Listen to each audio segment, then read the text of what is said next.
The battle for Bengal is now reaching its peak.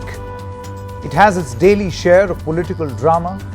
The BJP was confident all this while that it can not just pose as the principal challenger to Mamata Banerjee, but even defeat her in her own battlefield of West Bengal.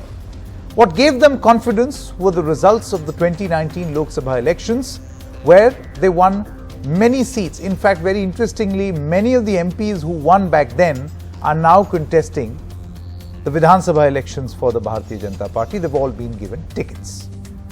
But could the events of the past few days throw a spanner in the works for the Bharatiya Janata Party?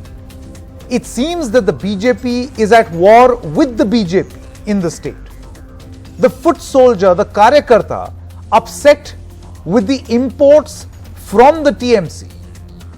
A complaint within the BJP that turncoats have greater place than the people who worked hard for the party.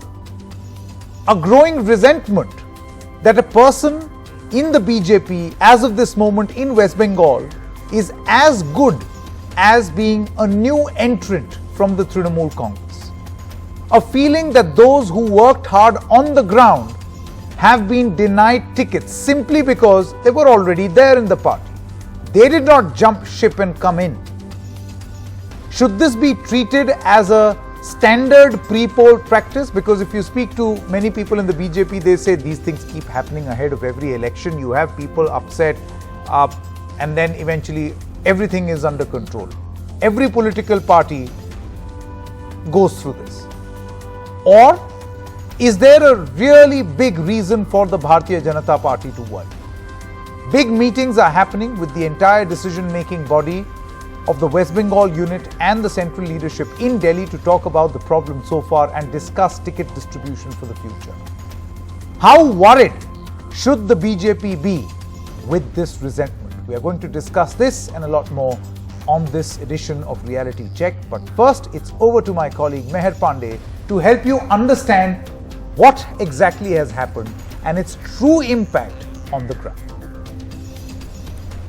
Since the BJP announced its second list of candidates for the assembly election in Bengal on Sunday, BJP's own members have ransacked party offices.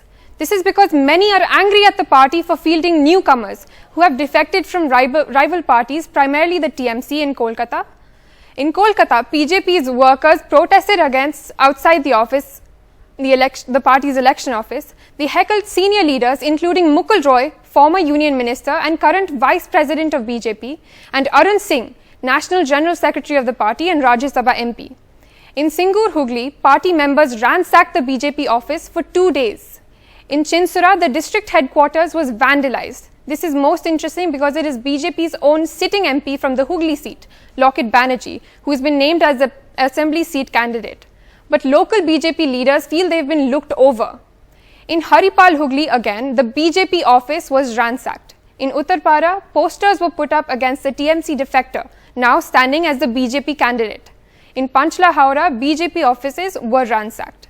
Remember the political landscape in which these nominations were released. Over the past few months, BJP's ranks have become populated with TMC defectors. 25 TMC MLAs, 2 TMC ex-MLAs, including Suvendu Adhikari, who used to be Mamata Banerjee's right-hand man, 1 MP and 1 ex-MP have joined the BJP.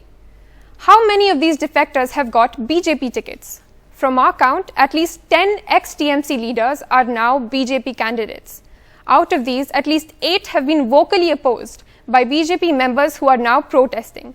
They say that newcomers are being preferred over the original BJP leaders, which is what they call themselves. And now at least 8 upset BJP politicians are filing their nominations as independent candidates. All right, thank you very much, Meher, for that very comprehensive analysis, factual as to what exactly has happened. The number of people who have come to the BJP and how many of them have been accommodated with tickets over the original choice of people from within the party.